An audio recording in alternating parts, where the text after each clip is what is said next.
The extreme drought in the upper Great Plains is having an impact on Dakota Gas products in a couple of different ways. Daniel Gallagher is manager of commodity sales and trading. Soil moisture helps fertilizer absorb and stay where it's needed for crops to benefit. He says dry conditions mean farmers are not applying fertilizer as early as expected.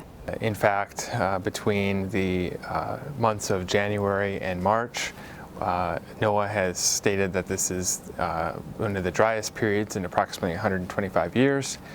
The impacts from that, even though the soil temperatures have been warm enough to begin planting and thereby put down nitrogen in the ground, is likely to be a little bit of a delay in applying nitrogen, particularly ammonia and urea. However, we still see that overall the demand will be strong for spring season, but that the impacts from the drought will largely be a timing issue, and that nitrogen will be applied, but it will be applied a little bit later.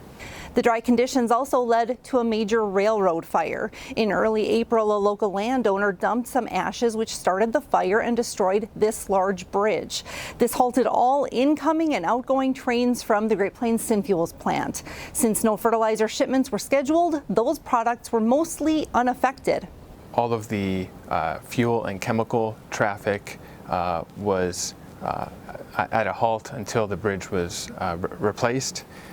That occurred within approximately 10 days, and so we are now back up and running. Things are getting back to normal relatively quickly. The impacts on fertilizers were pretty muted, not very many impacts because we didn't have very many rail deliveries scheduled during that time period. Diesel exhaust fluid was impacted during that time as well with the other chemical products, but the rest of the fertilizers, truck traffic remained steady during that time period.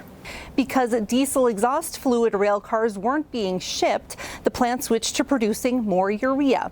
Gallagher says urea prices are good right now, and that ended up being a positive for Dakota Gas.